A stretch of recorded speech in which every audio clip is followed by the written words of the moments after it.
You think you can control the market. You can't. Let me say that again because this is where most traders get it wrong from day one. You cannot control the market. You can't control whether the next candle is green or red. You can't control whether your stop gets hit or your target gets reached. You can't control the news that drops at 2 p.m. and sends your position spiraling into chaos. You can't control the sudden reversal that wipes out your morning gains in 60 seconds. You can't control any of it. And yet, every single day, traders sit down at their screens believing, deep down, that if they just analyze harder, predict better, or time it perfectly, they'll somehow bend the market to their will.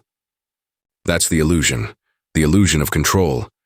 And it's quietly destroying your ability to stay calm when it matters most. Because here's what actually happens. You place a trade. You've done your analysis. You've checked your levels, your support, and your resistance. You've looked at volume, momentum, and confluence. You feel confident. You feel prepared. Then the market moves against you. Just a little at first. 5 pips, 10 pips, nothing serious. Then a little more. Your heart rate picks up. Your palms start to sweat. You refresh the chart.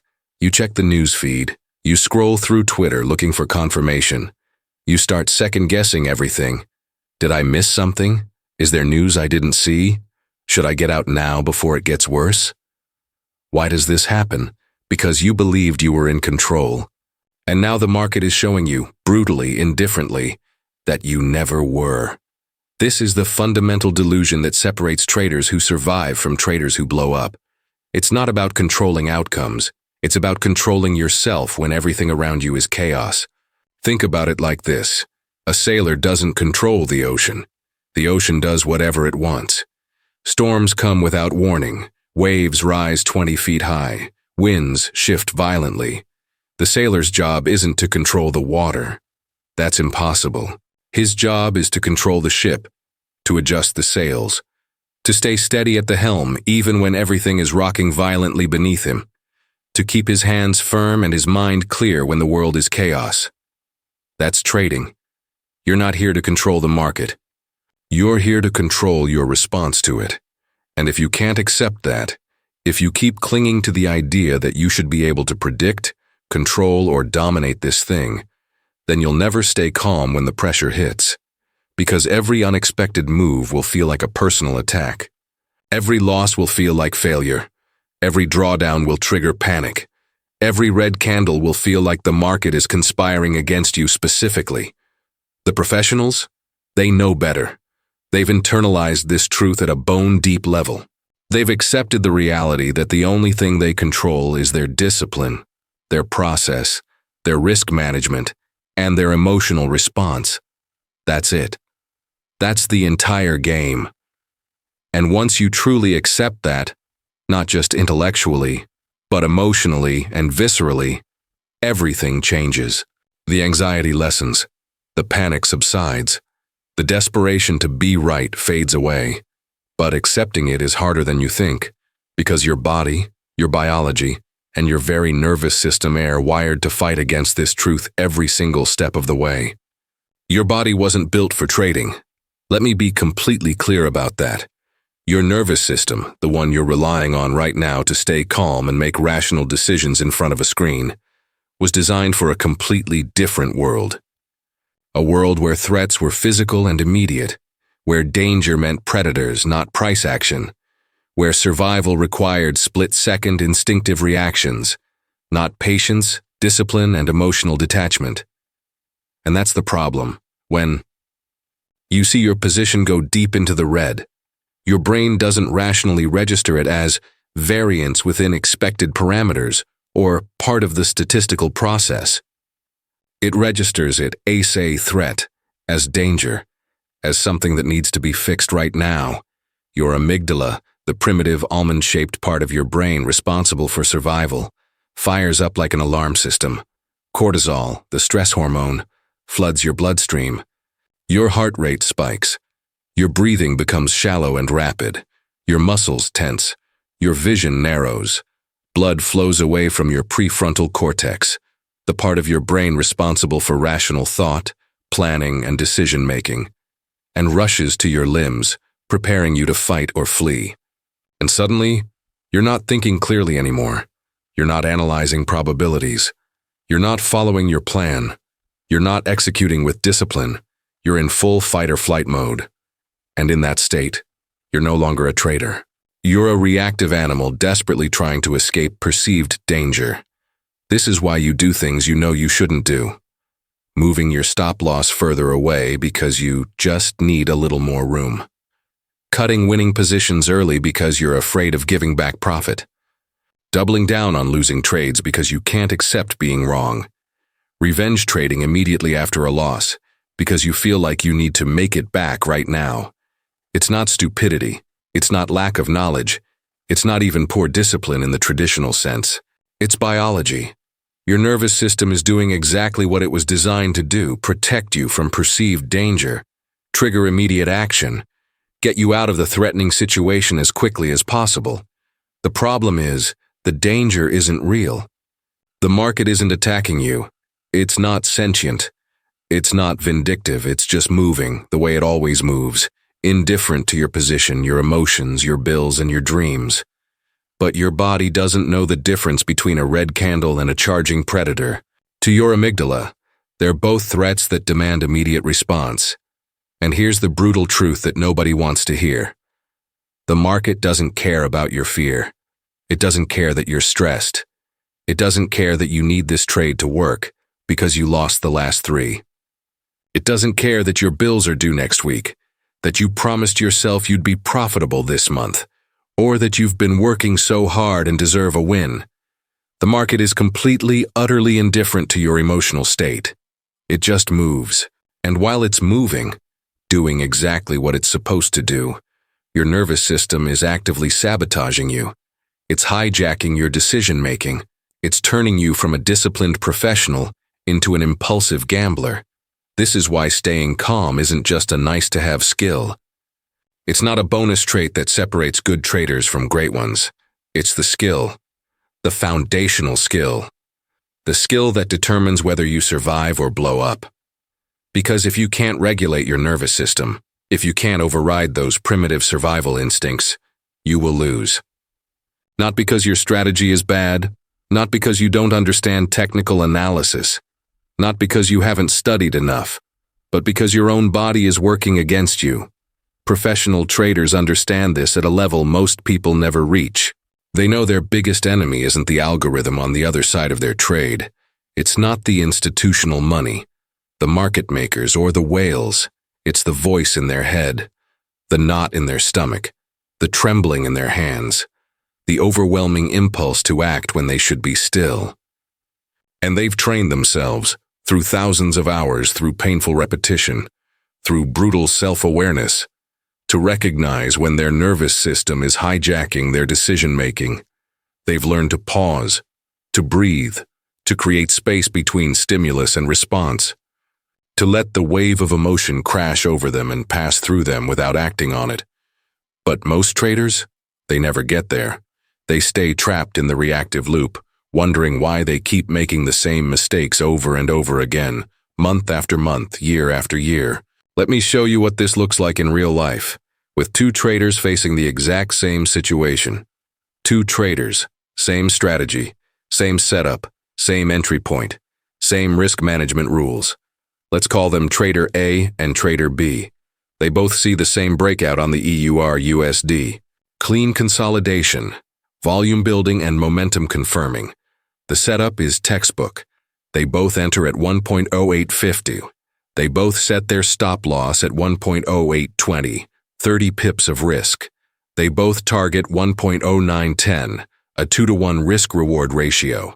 On paper, they're executing the exact same trade. But here's what happens next. The market moves against them almost immediately. Not much, just a small retracement back to 1.0840, well within normal price action. Nothing alarming, nothing that violates the setup or the thesis, just the market, doing what it does, breathing, testing levels, and creating noise. Trader A sees it. He notes the movement. He checks his stop loss. It's still 30 pips away. Still valid. The structure hasn't broken. The thesis is intact. He takes a breath, minimizes the chart, and goes back to his routine. He doesn't stare at the 1-minute candles. He doesn't refresh his news feed looking for explanations. He doesn't hop on Twitter to see if anyone, can tell him what's happening. He trusts his plan, he waits. Trader B sees the exact same move, same retracement, same price action. But inside him, something shifts. His chest tightens. His breathing becomes shallow. His mind starts racing down familiar, well-worn paths of anxiety. What if I'm wrong? What if this is the start of a reversal? What if it drops all the way to my stop? What if I lose again? He refreshes the chart compulsively. He zooms in to the 1-minute time frame, watching every single tick. He checks the economic calendar again, even though he already checked it before entering. He looks for reasons to stay in. Then he looks for reasons to get out. He's scanning Twitter, scanning Discord, and scanning Telegram groups, desperately searching for someone to tell him he's right, or to give him permission to exit. He's no longer following the plan. He's no longer trading his setup. He's following his fear. The market continues its natural movement. After testing 1.0840, it bounces. It moves back to 1.0850, then 1.0860, then 1.0870. The momentum returns. The thesis is playing out exactly as anticipated. Trader A's position goes green. 10 pips, 20 pips, 30 pips. He holds according to his plan.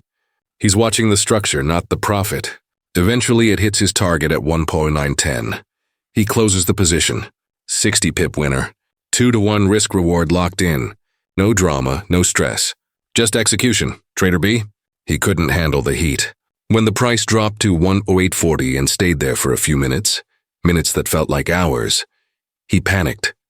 He bailed out at 1.0842. He told himself he was cutting losses early or being smart and defensive. He justified it by saying, better to take a small loss than risk a bigger one. But it wasn't smart. It wasn't defensive. It was panic wearing the mask of prudence. And now he's sitting there, watching the exact same trade he just exited run perfectly to target without him. He's watching Trader A bank 60 pips while he took an 8-pip loss on a trade that was never actually in danger. Same strategy, same setup, same entry, completely different outcome. Why? Not intelligence. Both traders know technical analysis. Both understand support and resistance, momentum, and price action. Not analysis. They both identified the same setup using the same criteria. Not experience. Let's assume they've both been trading for years. The difference is temperament. Trader A treats losses like data. A stop-loss hit is information. It tells him the market disagreed with his thesis this time. That's it. No drama. No identity crisis. Just a data point in the larger sample size. Trader B treats losses like personal failure, like evidence that he's not good enough, not smart enough, not capable of doing this. Every red trade confirms his deepest fear, that he's a loser. Trader A sees a temporary drawdown as part of the game, as variance, as the cost of doing business in an uncertain environment. Trader B sees any movement against him as a threat, as pain that needs to be avoided at all costs. Trader A controls his response to market movement. He chooses his behavior based on his plan, not his feelings. Trader B is controlled by his emotions. The market moves and he reacts. Stimulus, response, like a puppet on strings. And here's the thing that nobody wants to admit. Both traders probably started with the same level of knowledge. Same access to education, to information, to tools, same resources, same opportunities. But over time, one built emotional resilience. One developed the ability to sit with discomfort without acting on it. One learned to separate feelings from decisions. The other didn't. The difference isn't what they know. It's who they are when the pressure hits. It's how they show up when their nervous system is screaming at them to do something, anything, to make the discomfort stop. And if you're honest with yourself, brutally, painfully honest, you know which trader you've been. You know the trades you've cut too early because you couldn't handle the heat. You know the stops you've moved because you were afraid of being wrong. You know the times you've acted out of fear instead of following your plan. You know the revenge trades you've taken in a desperate attempt to make it back. It's not your strategy that's broken. It's not your indicators. It's not your win rate or your risk-reward ratio. It's your relationship with uncertainty, with discomfort. with the feeling of not knowing what comes next. And if you don't fix that, if you don't develop the capacity to stay calm when your nervous system is in panic mode, no amount of technical analysis, no 5,000 course, and no secret indicator will save you. But don't just take my word for it. Let's look at what happens when even the best traders in the world lose their cool. Nick Leeson was 28 years old when he brought down Barings Bank. Not just any bank. Barings was a 233-year-old British institution. The bank that had financed the Napoleonic Wars. The bank that had funded the Louisiana Purchase. One of the oldest, most prestigious, and most respected banks in the entire world. And one trader destroyed it in a matter of months. Nick Leeson wasn't incompetent. He wasn't an amateur stumbling through markets he didn't understand. He was actually quite talented, smart, capable. He'd been promoted quickly, given responsibility, and trusted with significant capital. But he made a bad trade, a futures position on the Singapore exchange that went against him. And instead of taking the loss, instead of staying calm, accepting he was wrong and moving on, he doubled down. He opened what's called an error account, a hidden account where he stashed the losing trades so they wouldn't show up on the official books. He told himself it was temporary. He told himself he'd trade his way out of it. He told himself he just needed a little more time, a little more capital, and a little more luck. His nervous system was in full panic mode, cortisol, adrenaline, fear, desperation, and he couldn't step back. He couldn't pause. He couldn't accept the reality of the situation. So he kept betting bigger. He kept doubling down. He kept hiding losses and praying for a miracle. By the time it was over, by the time there was no more room to hide, no more capital to access, and no more tricks to play, he'd racked up losses of $1.4 billion. $4 billion. Barings Bank collapsed. Overnight. Sold to ING for £1 British. 2 centuries of history gone. All because one trader couldn't control his emotions when the market tested him. All because he couldn't stay calm when his bets went wrong. Or take Jesse Livermore, one of the most famous traders in history. The man who made $100 million shorting the 1929 crash, the equivalent of over $1.5 billion today. A legend, an icon, a man whose trading principles are still studied and quoted a century later. But Livermore also went bankrupt. Not once, not twice, multiple times. And it wasn't because he didn't know how to trade. He was one of the most sophisticated technical traders of his era. He understood market psychology, tape reading, price action, and momentum. He was a master. He went broke because his emotions swung violently with his P&L. When he was winning, he felt invincible, unstoppable, like he'd figured out the secret code of the universe. He took bigger risks. He got arrogant. He stopped following his own rules. When he was losing, he felt destroyed, worthless, like he'd lost his touch forever. He made desperate bets trying to recapture the magic. He abandoned his discipline. He let fear and ego override his process. His identity was completely tied to his results. Win, and he was a genius. Lose, and he was nothing. He couldn't separate who he was from what the market did. And in the end, after decades of boom and bust, fortune and ruin, he took his own life in the cloakroom of the Sherry Netherland Hotel in New York.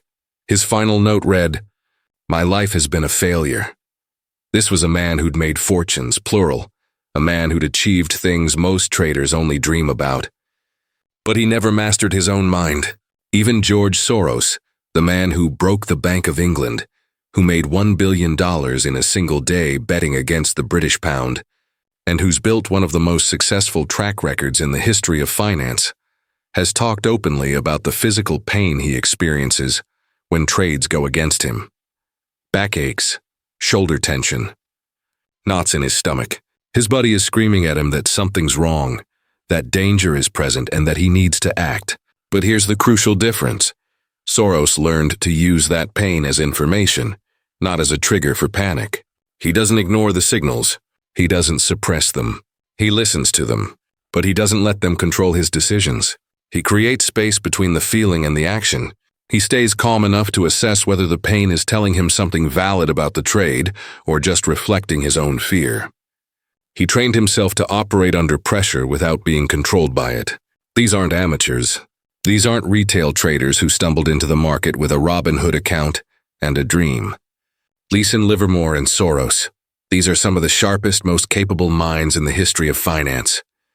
And yet, emotional control was still their greatest challenge. Gleason lost the battle. It destroyed him and everyone who trusted him. Livermore fought the battle his entire life. He won sometimes, lost sometimes, but ultimately couldn't find lasting peace. Soros won the battle. He mastered it, and that mastery, more than his analytical ability, is what made him a legend. The lesson? Skill and knowledge aren't enough. Intelligence isn't enough. Understanding markets isn't enough. If you can't stay calm when the market tests your nerves, when your position goes against you, when your thesis is challenged, or when your ego is bruised, none of it matters. So how do the best traders do it? How do they operate under extreme pressure without falling apart? They think like pilots. Imagine you're on a commercial flight, 35,000 feet in the air, cruising smoothly over the Atlantic Ocean. You're relaxed, maybe reading a book, watching a movie, or dozing off. Suddenly, without warning, the aircraft hits severe turbulence. The cabin shakes violently. Bags rattle in the overhead compartments. Your drink spills. The person next to you gasps. The seatbelt sign dings urgently. For a moment, the plane drops and your stomach lurches into your throat. It's terrifying. And up in the cockpit, the pilot doesn't panic at all. Why not? Is it because pilots don't feel fear? Is it because they're somehow wired differently, born with ice in their veins? No, it's because panic has been systematically trained out of them. Because they've run simulations of this exact scenario, and far worse scenarios, hundreds of times. Because they've practiced emergency procedures until they've become automatic. Because they trust their instruments, their training, and their checklist more than they trust their emotional reactions. When turbulence hits, the pilot doesn't grip the controls tighter and jerk the plane around trying to fix it. That would be disastrous. Instead, they stay steady. They keep their hands light on the controls. They check their instruments calmly. Altitude, airspeed, heading, and attitude. They follow procedure. They communicate clearly with the co-pilot. They make small, deliberate adjustments, not frantic overcorrections. They detach from the emotion and execute the process. The fear is still there. Make no mistake, their nervous system is registering the turbulence, the shaking, and the uncertainty. But they've trained themselves to not act on that fear, to create space between the feeling and the response. That's what professional trading looks like. You're the pilot. The market is the turbulence. And your trading plan, your rules, your risk management, your clearly defined process, is your checklist. When the market moves violently against you, when volatility spikes, when your position drops into the red and keeps dropping, your job isn't to fix it. Your job isn't to force the market back in your direction. Your job isn't to frantically click buttons and override your plan because you feel like you need to do something. Your job is to check your instruments, your stop loss, your risk per trade, your thesis, your structure, and then follow the protocol you established when you were calm. Stay steady, stay calm. Execute the plan, but here's what most traders do instead. They see the turbulence, panic, and start yanking on the controls. They move their stop loss further away, giving the trade more room to breathe. They close positions early because they can't stand watching the drawdown. They open revenge trades immediately after a loss, trying to force the market to give back what it took. They abandon their system entirely and start trading based on emotion. They're reacting to the feeling of danger, not responding to actual danger. And that's when crashes happen. Not market crashes, account crashes. Pilots know something that most traders never learn. The feeling of danger and actual danger are not the same thing. Turbulence feels scary. Your body reacts to it with fear. But statistically, it's rarely dangerous. The plane is built to handle far worse than you'll ever experience as a passenger. Most of the time, the plane is completely fine. The structure isn't compromised. You're not in actual danger. You just have to ride it out. Trading is the same. A position going temporarily against you feels scary. Your nervous system screams at you that you're in danger, that you need to act, and that you need to escape. But if your risk is properly managed, if your stop loss is in place, if your position size is appropriate, if your thesis is still valid based on the time frame you're trading, you're not actually in danger. Your account isn't going to blow up. You're not going to lose everything. You're just experiencing variance, normal market movement. the cost of doing business in an uncertain environment. The calm trader knows this at a deep level. They've internalized it through experience, through repetition, and through discipline.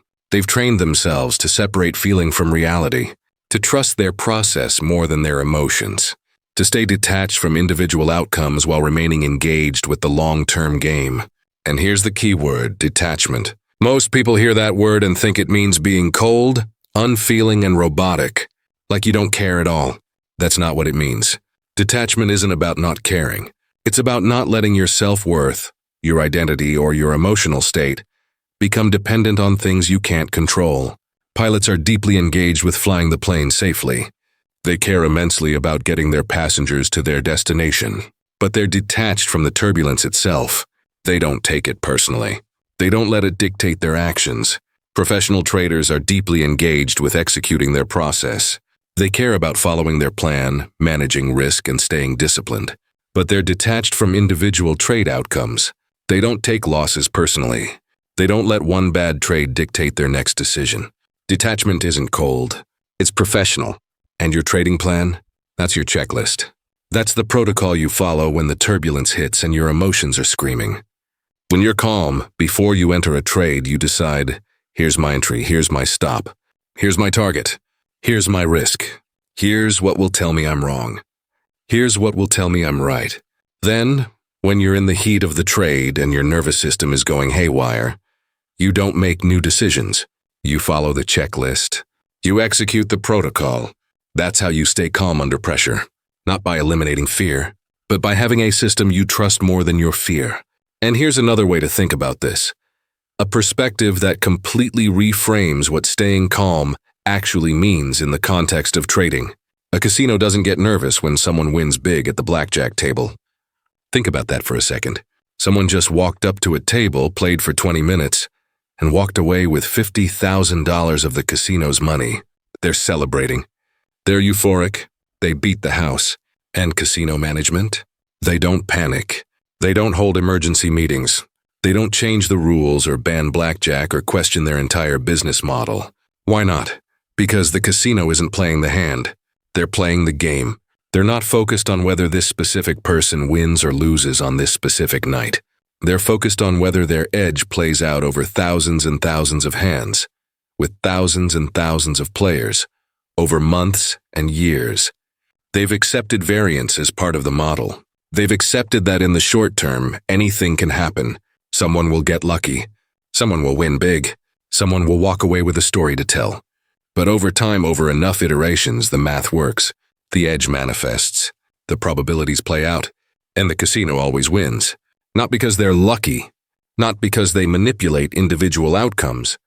But because they have an edge, they execute it consistently. And they have the capital and emotional fortitude to survive the variance. They stay calm because they know the edge plays out over time, not per hand. This is the mental shift that transforms trading. Most traders are playing like gamblers. They're focused on this trade. Will this one work? Will I be right about this setup? They're emotionally invested in each individual outcome. Each win feels like validation. Each loss feels like failure. That's why they can't stay calm, because every trade matters too much. Professional traders think like the casino. They're not playing the trade, they're playing the process. They're not asking, will this specific trade make money? They're asking, do I have an edge over a large sample size, and am I executing that edge consistently? They've accepted that on any given trade, anything can happen. The market might gap through their stop, news might drop mid-position. A winning setup might lose simply because variance said so today. But they also know that if they take this same setup with the same rules, with the same risk management, 50 times, 100 times, 500 times, the edge will manifest. The probabilities will play out, and they'll be profitable. This reframe changes everything about how you experience trading. If you're focused on individual trades, you'll be on an emotional roller coaster forever. Win, euphoria. Lose, depression. Win, you're a genius. Lose, you're an idiot. Your nervous system will be fried. Your decision-making will be compromised. You'll never stay calm. But if you zoom out and focus on the process, on executing your edge consistently over time, on managing risk properly, on playing the probabilities like a casino, Individual outcomes lose their emotional charge. A losing trade becomes just a cost of doing business. Expected variance, a necessary part of the model.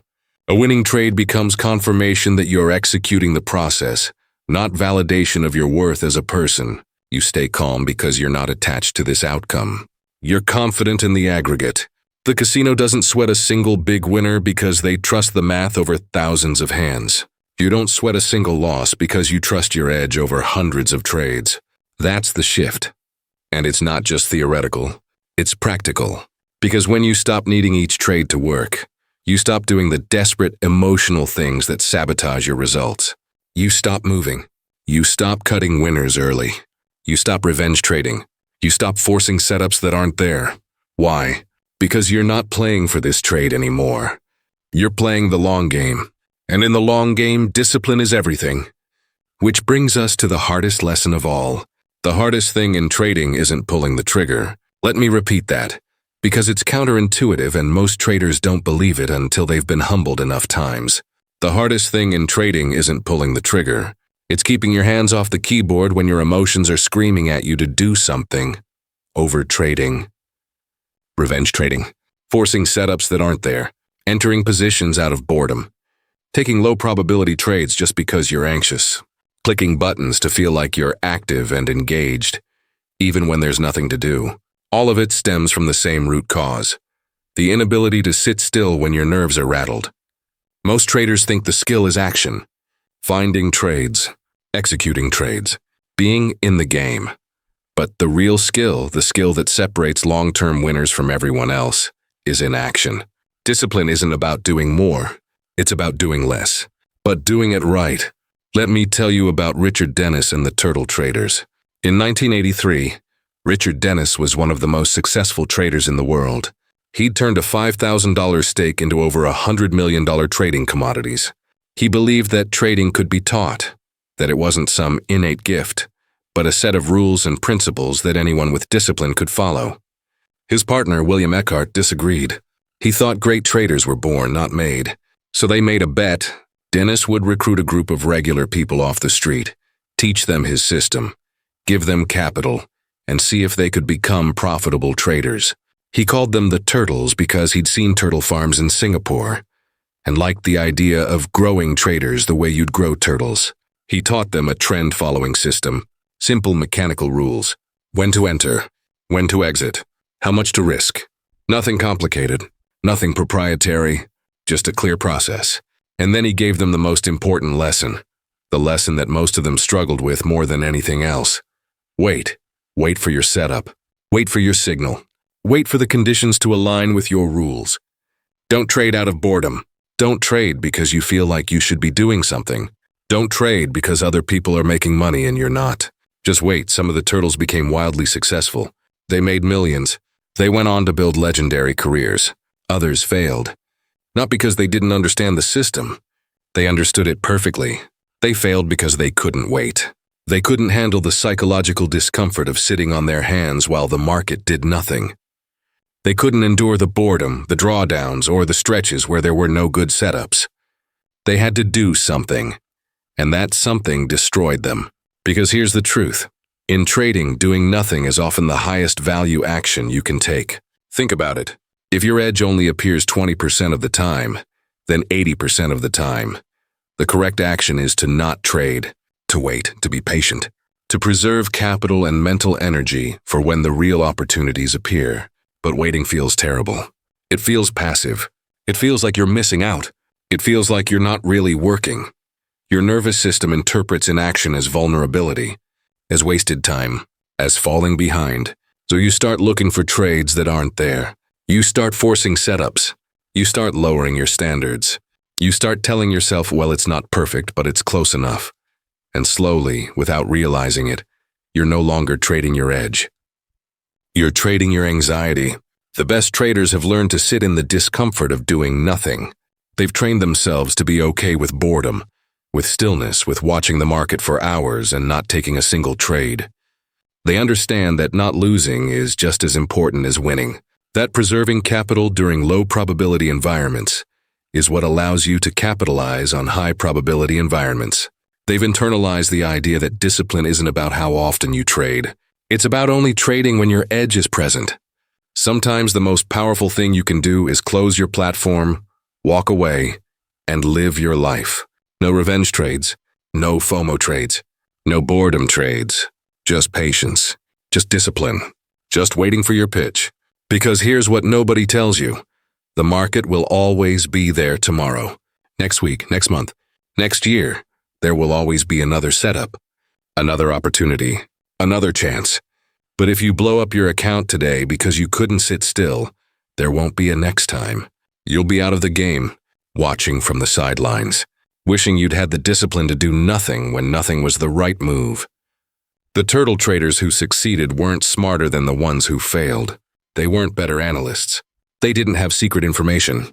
They just had the emotional fortitude to wait, to endure the boredom, to survive the drawdowns without flinching or abandoning the process. That's the discipline that matters. And it's not just about waiting for trades. It's about who you are when you're in a trade and it's not working. It's about having the discipline to take your stop without hesitation, to let your winners run without cutting them early, to follow your plan even when every fiber of your being wants to override it. It's about doing what you said you'd do, when you said you'd do it, regardless of how you feel. That's discipline, and it only comes from one place, a deep identity shift. You can't stay calm if you identify as someone whose worth is tied to whether the last trade was green or red. Read that again. You can't stay calm if you identify as someone whose worth is tied to whether the last trade was green or red. This is the core issue. The root of all the emotional chaos, all the panic, all the revenge trading, and moved stops and blown accounts. It's an identity problem. Most traders are reactors. The market moves and they react. Price drops, they panic. Price rallies, they get euphoric. They lose a trade and they feel like losers. They win a trade and they feel like winners. Their emotional state is completely controlled by external circumstances they have zero power over. Reactors are at the mercy of the market. They're puppets. Stimulus, response. Professional traders are responders. They observe the market. They process information. They choose their behavior based on their plan, not their feelings. Responders have agency. They have control. Not over the market, we've established you'll never have that, but over themselves. And the shift from reactor to responder is fundamentally an identity shift. It's not about learning a new technique or reading another book or taking another course. It's about changing who you are at the deepest level, how you see yourself, how you define success, how you measure your worth. Reactors define themselves by their results. I'm a good trader when I'm winning. I'm a bad trader when I'm losing. Responders define themselves by their process. I'm a good trader when I follow my plan with discipline, regardless of the outcome. Do you see the difference? One ties identity to things they can't control. The others tie identity to things they can, and that changes everything. When you're a reactor, every loss is a threat to your identity. It's not just money you lost. It's proof that you're not good enough, not smart enough, not cut out for this. So you panic, you override your plan, you take desperate actions trying to prove to yourself that you're still capable.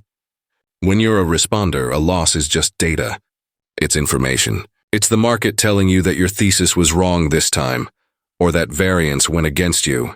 It doesn't say anything about who you are as a person. So you stay calm. You take the loss according to your plan. You move on to the next opportunity without carrying emotional baggage. Elite traders have learned to protect their psychology, like it's their most valuable asset. Because it is. They don't let their self-worth get tangled up in their P&L. They don't let their identity rise and fall with their win rate. They see themselves as professionals executing a process. Some days the process produces wins. Some days it produces losses. But the process itself, and their commitment to it, is what defines them. This is mental reconditioning. It's not easy. It takes time. It takes conscious effort. It takes catching yourself in the old patterns and deliberately choosing new ones. It means reframing how you talk to yourself after a loss. Old pattern. I'm such an idiot. Why do I keep doing this? I'll never be good at this. New pattern. That didn't work. My thesis was invalidated. I took my stop according to my plan. That's good execution. Next trade. It means reframing how you measure success. Old pattern. I made money today, so I'm a good trader. New pattern. I followed my plan today with discipline. That's a successful day regardless of P&L. It means separating outcomes from execution. You can execute perfectly and lose. That happens all the time. It's called variance. You can execute poorly and win. That also happens. It's called luck. Your job isn't to win every trade. Your job is to execute your edge consistently and let the probabilities play out over time. When you internalize that, when it becomes part of your identity, you become unshakable. Losses don't rattle you because they're not personal. They're just part of the statistical distribution. Wins don't make you euphoric because they're not validation. They're just part of the statistical distribution. You stay calm because your worth isn't on the line. Your process is, and your process is something you control. This is the identity of a professional. This is how you think when you've made the shift from gambler to trader. And once you've made that shift, you can start playing the real game. The market will test your nerves today. It will test them tomorrow. And it will test them every single day after that for as long as you're in this game. That's not a bug. It's a feature. The market is designed to make you uncomfortable, to trigger your fear, your greed, your impatience, and your ego, to expose every weakness in your psychology and exploit it ruthlessly. That will never change. The question is, will you? The traders who survive, who are still here after 5 years, 10 years, 20 years, or 30 years, aren't the ones who never feel fear. They're the ones who feel it and trade anyway. They're not the ones who never doubt themselves. They're the ones who doubt themselves and follow the plan anyway. They're not the ones who have some magical temperament or lucky brain chemistry. They're the ones who trained themselves through repetition and pain and discipline to stay calm when everyone else is panicking. This is the long game, not making money this week, not proving yourself this month, not hitting some arbitrary account milestone this year. The long game is building emotional resilience, developing unshakable discipline, becoming someone who can operate under pressure without falling apart. That takes time, years, not days. Most traders never get there because they're playing the short game. They want results now. They want to feel like winners now. They want the money, the validation, and the proof that they made the right choice. And that impatience destroys them, because the market doesn't care about your timeline. It doesn't care that you've been working hard for 6 months and deserve to be profitable. It just keeps moving, keep testing, keeps exposing whoever isn't ready yet. The professionals who are still standing after decades. They made peace with this reality early on. They understood that trading is a marathon, not a sprint. That the goal isn't to make $1 million tomorrow. The goal is to still be in the game tomorrow, and the day after. And the day after that, survival is success. Think about that. In a game where 90% of participants lose money and quit within the first year, simply surviving puts you in elite company.